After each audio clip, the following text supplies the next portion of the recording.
It's the Locked On Flyers podcast for Friday, September 12th, your daily dose of Flyers news, analysis, and high quality content that's talking rookie camp. Love it.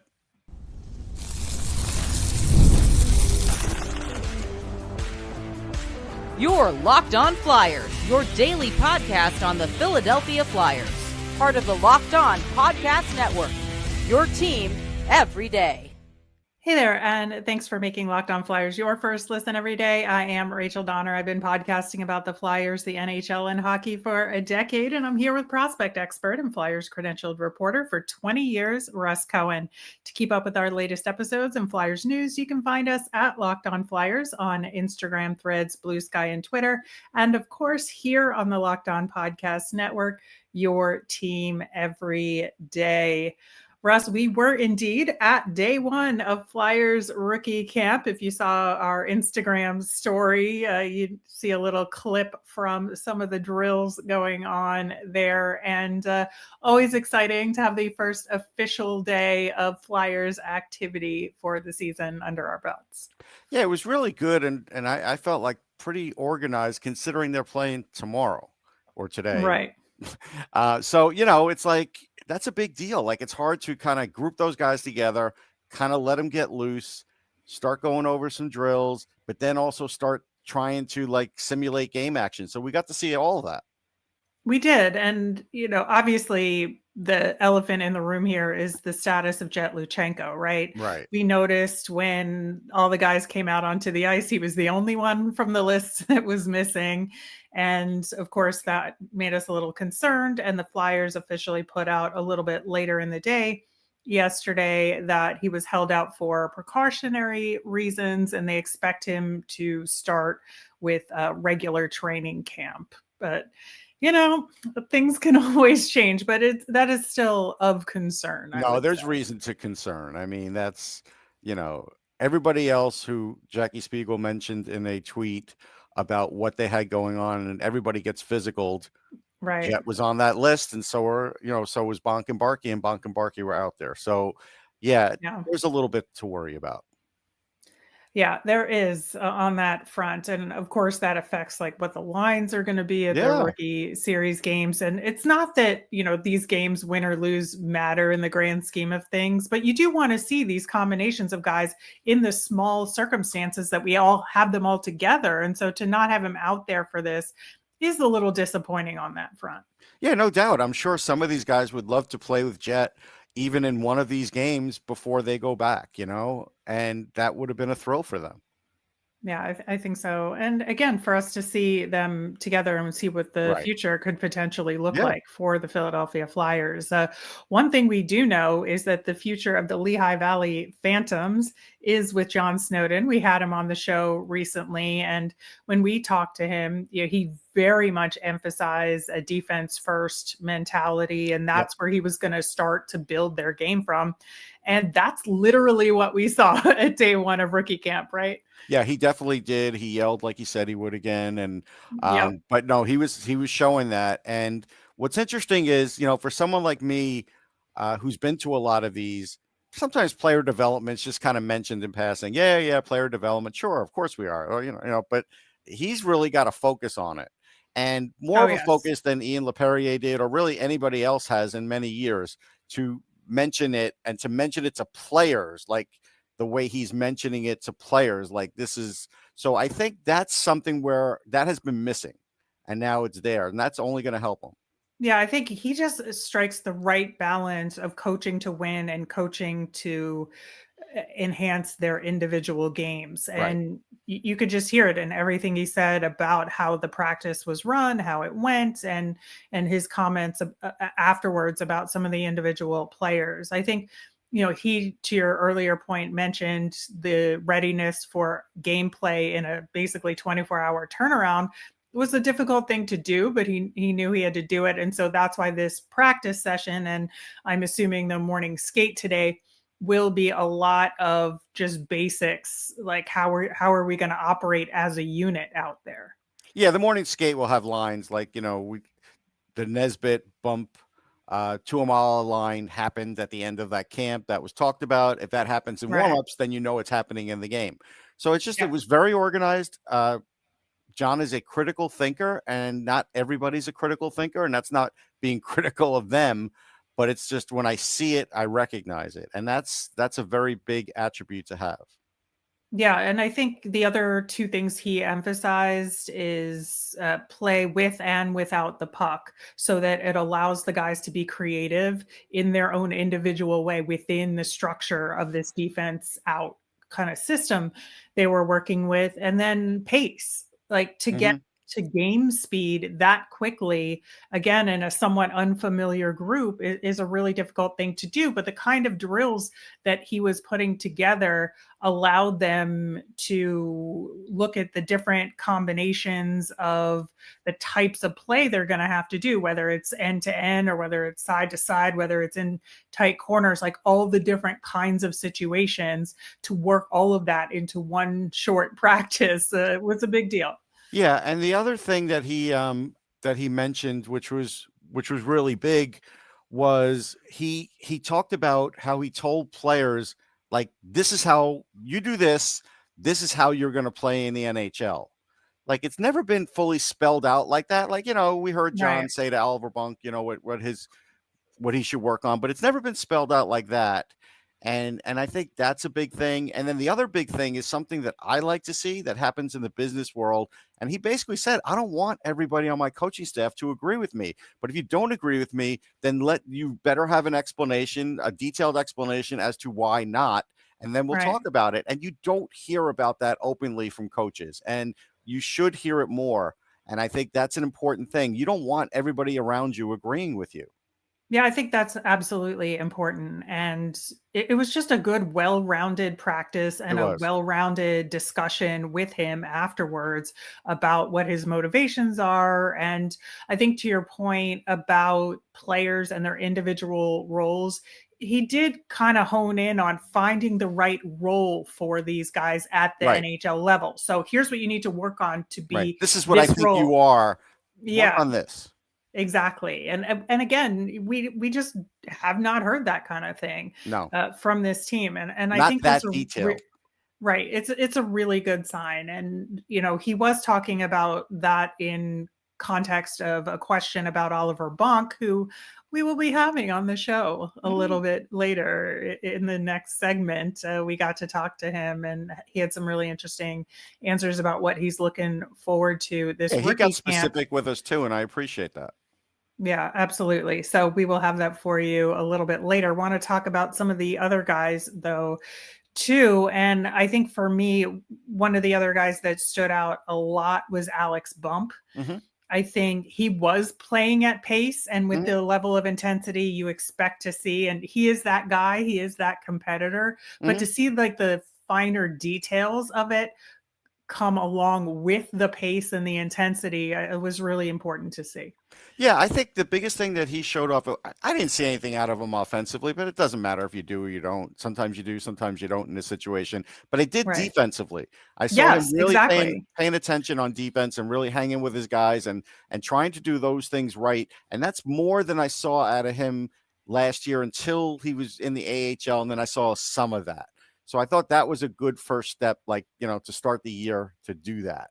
Yeah, I think so. And I think that's what was being emphasized in this practice, right? And that's where his attention to detail was. And that alone impresses me, I think, in terms of coming to camp prepared. I think, Denver Barkey, I would say similar about. I think he came to camp prepared and he had the attention to detail. I think he was trying to flex a little bit more offensively, obviously, because that's his game. And it wasn't necessarily a practice designed for his strengths, but he still stood out to me. And I think that says a lot.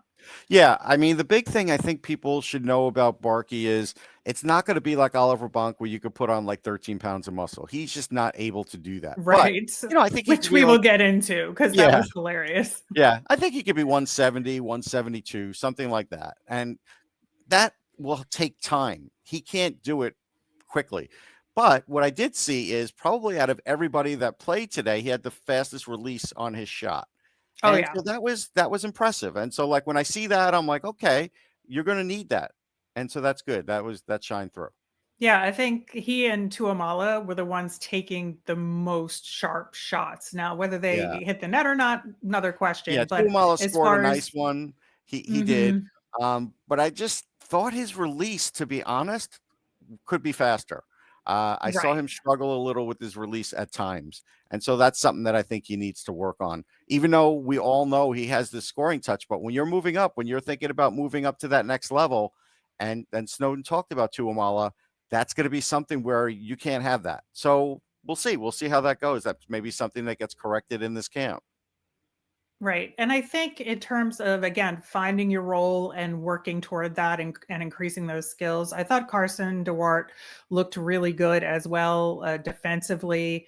And I thought, he is obviously working toward a fourth line role with the Right. Flyers. And that's what he displayed out there, just in terms of a little bit of grit and edge to what he was doing, but still defensively responsible. And I think that was important. Yeah, if people watched our interview with him, I think he understands that and knew that coming into this season. He's a smart guy. I think he knew what his role might be, and he worked on that. And he put on muscle, and he definitely is paying attention to details, and he's definitely paying attention on defense. And he is going to do all those little things because he pretty much knows, like, if he gets a job at the NHL level, it's not really for his offense. It's for all those other things that he might be able to do that somebody else doesn't do as well. Yeah, that is for sure. All right. Well, we are going to get to our conversation with Oliver Bonk, what we thought of his performance day one at camp, as well as some of the other guys coming up next. Most people can't name all their financial accounts or even what they're worth, whether it's 401ks, properties, or investments. And when you don't have the full picture, you can end up leaving money on the table. And that's why there is Monarch Money. It's an all-in-one personal finance tool, brings you your entire financial life together in one clean, easy-to-use interface on your laptop or your phone. Monarch is built for people with busy lives. If you put off organizing your finances, Monarch is for you. It does the heavy lifting for you, where you can link all your accounts in minutes. You see clear data visuals, get smart categorization of your spending, and then you'll finally feel in control of your money. Monarch helps you notice some inefficient investment allocations. You can discover forgotten 401ks from past jobs. Then you can turn that newfound money around and invest. So don't let financial opportunities slip through the cracks. Use code LOCKEDONNHL at monarchmoney.com in your browser for half off your first year. That's 50% off your first year at monarchmoney.com with code LOCKEDONNHL. All right, on our Monday show, we will recap the rookie series against the New York Rangers prospects, and things could get a little testy there, as we have mentioned. So looking forward to bringing that to you on Monday, as well as our new nemesis of the week. And I believe it'll be our last off-season poll question Yeah, that yeah. we will give to you. And you might be able to guess what it is, given that it is the last question of this off season. We'll get to your poll results on the power play a little bit later, but want to talk about Oliver Bonk specifically, because I think that, again, he was definitely a standout there. Yeah. And, with his potential role, his transition to the Lehigh Valley Phantoms, ostensibly, I think that he just has a really good head on his shoulders about, coming to camp prepared, being in the area all summer, which, again, that's what you got to do if you want to make an impression. And that's what John Snowden said up front in the post-practice media availability, is that the goal for these guys is to make an impression. Yeah, he filled up on Jersey Mike's the same way I filled Oh up my God. the same way that I filled up on Jimmy John's one tournament. So I know I know exactly what he's talking about. I Man, experienced that. and him talking about, his process of putting on muscle over the summer, where he's basically, he said outright, I just kept eating until I was sick. Yeah. And that involved a lot of Jersey Mike subs, apparently. Yeah, well, So, he's got the metabolism, lucky for him. yeah. So the interesting thing though is with Bonk, I think something that's kind of like not understood about him is we know he is not going to be a 75-point defenseman, but Oh, sure. That still doesn't mean he doesn't have a good shot. It still doesn't mean he doesn't make a great outlet pass and won't get a lot of 5-on-5 assists, because he will. And I think, unfortunately, because Sam Dickinson was on London last year, Right. people looked at him and said, oh, look, Oliver Bonk didn't have a great year. Well, I mean, Sam Dickinson was there. Like, what are they supposed to do? Like, he's an elite offensive defenseman. So I think it was good for Oliver Bonk, actually, because I think it showed that he could play up and down the lineup. We talked about that in the interview, and having confidence that way, not feeling like, well, if you're not on the first pairing, it's going to suck or anything. Nothing's going to bother this guy. It doesn't matter what you ask him to do. He's smooth, he thinks fast, and he understands that. And now he's 200 pounds. And so, like, that's going to change his game. You heard what happens when you put on that muscle. It changes your skating. It changes everything. Right. And I think, the issue with having Sam Dickinson on your team when you're Oliver Bonk, and, he was talked to about this, that Oliver Bonk is very good at a lot of things. He's not elite at any of them. Right. So he's got this well-rounded game, whereas Sam Dickinson is elite at one or two things. Right. And so that stands out. And so it's hard to compare the two. Right. And I don't think it's necessarily fair, to be It's honest. not. But when you have a well-rounded game like Oliver Bonk does, it gives you more opportunities for different kinds of roles. It does. And I think that's going to be important for Bonk. And so we got to talk to him for about 5 minutes after practice today. And here is that conversation. First day of rookie camp here. How did it feel to get back out on the ice in the Flyers version of getting things going again? Yeah, it was exciting. Great to see all the guys again. Some good friends coming back. Everything's exciting, new coaching staff. So I think everyone's ready to go here. Yeah, you and Denver had a hell of a year. If you could just kind of recap what things were like in London and now what's like the mindset turning pro. Yeah, just win at all costs in London, I think, was the mentality there, and come in and be your best every single day. And coming to pro, it's kind of the same thing. Then London kind of gets you ready for pros, probably the best out of all the junior teams, I think. Just with the fans and with the expectations that are put on you right from the start. So I think kind of same mentality coming into pro hockey. There might be a temptation to want to be out there on the ice in the rookie games, especially with Barkey. Is that something you want, or do you want to split up a little bit just so that you get used to skating with more guys? Yeah, I mean, I'm never going to complain about having him on the ice. He's a great player and he makes some unreal passes, and sometimes they're to me, so I'm never going to complain about being out there with him. Give everybody an idea how much you work on your shot. I thought your shot looked really good out there. I know that's not the part of your game everybody talks about, but you can get the puck through. Yeah, I mean, I worked on a lot this summer. Changed the stick a bit. A lot of working out, a lot of getting stronger. So I think that's a big part of it, and just mechanics also just working on this summer. So by changing the stick, do you mean you changed the weight, you changed just change the curve a little bit. Nothing else much, but just the curve a little bit. Coach Snowden, we had him on the show, and he talked a lot about the system he's trying to put into place, a defense first, defense out mentality. How do you think you can benefit from that, but also contribute to it? I mean, I think defense has always been my biggest strength. Knowing the D zone, I'm already comfortable with it going through it today. So I think I can take a grasp of it pretty quick and kind of be a catalyst to all the other guys kind of learning the system and getting ready for the season. Do you feel like your strength is that you could play up and down the lineup? They could put you on first pair, they could put you on second pair. It doesn't really matter to you? Yeah, definitely. I've played a lot of different situations in the past couple of years. So whatever the team needs, I'm happy to do. And what about your skating? How much did you work on that this summer? I heard you talk a little bit about it in there. Mm-hmm. Everybody works on it. So give us an idea of how much better you think it is, or just you feel like just the actual added muscle helps with that too? Yeah, we worked on obviously mechanics. Everyone works on mechanics in the summer, but I think muscles is the big part, and just feeling like you're getting more pop out of your stride. That was a big thing for me, and I feel a lot better. So is it that two-step quickness, that explosiveness? First 3 steps is something that I really focus on this summer, and it's been good. And just noticing you kind of popped, especially in the close work and some of the drills you were doing out there. like, how do you feel like you stack up against like your fellow rookies here in terms of being able to outmuscle them in those situations? Yeah, I mean, everyone's kind of similar weight. I think sometimes it's just mentality, and you have to come here and you have to want to be the best player every single time you step out on the ice. I think that's the mentality right now. They're your teammates and they're your buddies, but you're trying to make a higher team here. So you're kind of on your own for this, and you got to work with them. But sometimes you have to try to be the best player out there. And how excited are you to play in the games? Like, are you really like ready to go, raring to go? Yeah, it's gonna be good. We have a great group of guys this year, so it's gonna be good to kind of stop battling against them and start battling against another team. Kind of find a common enemy and see what we can do.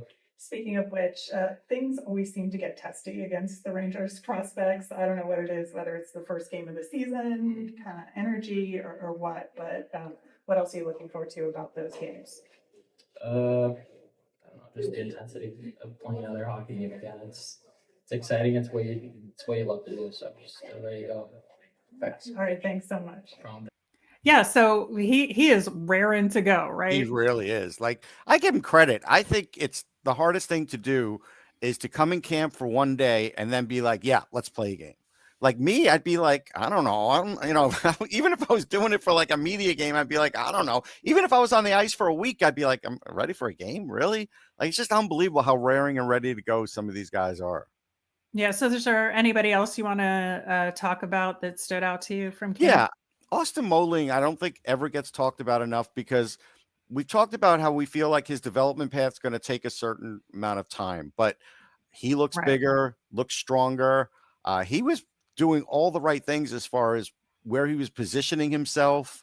I thought he really looked good. And I feel like he's on a good development path. So that's something where, you get a late round guy like that. And, you never know where the rubber's going to meet the road on that developmentally, but so far so good. Luke Vlusic, I'll tell you, the one play he made is a play that nobody on the current Flyers does or can do, but they try, is that he pinned Denver Barkey against the boards, and Denver Barkey could not move and lost the puck. And at 6'5", Luke can do this. And so that's something where, someday when he's ready, that's a big tool to have a guy out there when, maybe you want to protect the lead, whatever. He might be that guy that you use in that situation. So that could be part of his role. So I think that was a big thing. Andre Mondeau, just because you were wondering about him, I watched him a little bit. He's got a pretty good shot. I didn't really notice anything else about him, but I did notice that. Right. And my guess is the Flyers are like, hey, maybe there's some offense here. And usually when you get a guy from the Q and stuff he wasn't from the Q, was he? I forget where he was from. But anyhow, I think they were looking for some offense out of him. And so, yeah, that was something I noticed out of him. Beyond that, Ethan Sampson, actually, I was noticing his shot because, he was a pretty good offensive player in juniors. And I feel like his shot is better now. He looks like he's got more power behind it. So there was that. I'm just, going through my notes here. And Matthew Guard always just looks good all around, just like he's good. Like he never looks out of place. Grebenkin looks good. I know people are very excited about him. Again, I don't know what his role would be on this team. I know everybody's thinking like, oh, well, you could see he's an antagonistic guy. Yeah, that's true. And he has some offense, no question. I don't know what his role is, Rachel, or what it might be. And I think I need to see him in games. That's the thing with him. I just need to see him at the Flyers level playing with those guys in the preseason before I can really assess where he is. Because he needs to be playing against NHLers to see if he even has a shot, in my opinion. Yeah. Jacob Gaucher, I felt like his shot has a little more zip.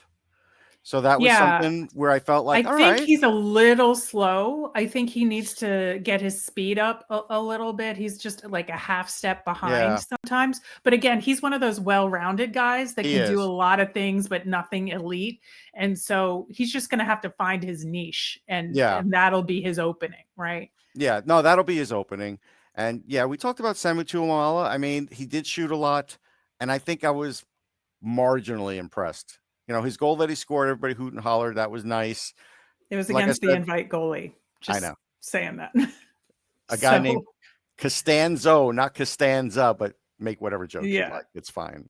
But yes, I think, he's got a lot to prove. It was talked about. John Snowden addressed that. Like, this is a big thing. We've talked about it for 2 years now, honestly. I mean, it's not like it's no surprise to anybody. It's not like the first time you've ever heard it. So I think that's it. I noticed Devin Kaplan actually just looks like he belongs. He's just older and more mature in his game, and it shows. That's just the issue. I think the age thing makes a big difference. Yeah, and Jack Nesbitt, I only noticed defensively. I did not notice him offensively at all. And so it'll be interesting to see if his offense comes out in that game or not. Again, this is part of the reason why I don't know if he'll be, anything higher than a third line center, because I don't know what his offensive ceiling is. He's going to have to show that to us. You know what I mean? I see the other stuff. He's got size. He's got good reach. He does play good defense. He has good instincts on defense. So that part he's got down. The rest we have to see. Yeah. We will. We'll have 2 games to see these guys against the other rookies, and then we'll see who sticks around for the long haul in regular training camp. In the meantime, we're going to wrap up the week with your poll results on the Flyers power play, which we talked about on the Monday show and a little bit again in the mailbag segment on Wednesday. And we're going to get into that coming up next. The NFL season's finally here, and FanDuel's making sure you're ready for kickoff with a can't-miss offer. Right now, new customers can bet just $5, and if your bet wins, you'll get $300 in bonus bets to use across the app. I love using FanDuel because it fits however you like to bet. Player props, building a same-game parlay, or even jumping in live as the action unfolds. It makes every game more exciting, whether you're watching your team or just keeping an eye on your fantasy lineup. Again, I think with Eagles, Chiefs, I would go with the over. So are you ready to play? Download the FanDuel app by visiting FanDuel.com to get started. That's FanDuel.com to place your first $5 bet. All right, wrapping up this week's shows with our poll results here. Yeah, I think, the Flyers power play is a little bit of a mystery here, and what the system is going to look like. I don't think we're going to really see it until maybe, I don't know, the second or third preseason game, even early. Like, we won't see exactly what's going on because we won't have the right personnel in the games. And it's not just the fans. Like, that was being talked about in the press box today. Like, the Flyers power play gets talked about every time we all get together, honestly. It's true. It is absolutely true. And, as we've said, your poll question was specifically the Flyers power play has the opportunity to improve in a way it hasn't in the past few seasons. What are your expectations for the power play this season? And let us know why you voted the way you did in the comments. And your options were getting above that 20% threshold and be out of the bottom third of the league, being in the top third of the league, minor improvements, but still in the lowest third of the league, and no improvement at all. And I feel like we're all longtime sufferers of hopes, wishes, and dreams about the Flyers power play. Yeah, but even if somebody voted no improvement, I see you. I get it. You've got to be proven. You've got to be shown. I get it.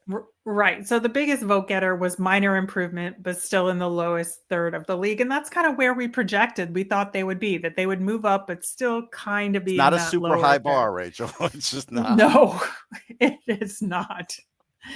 That is for sure. It can only go up.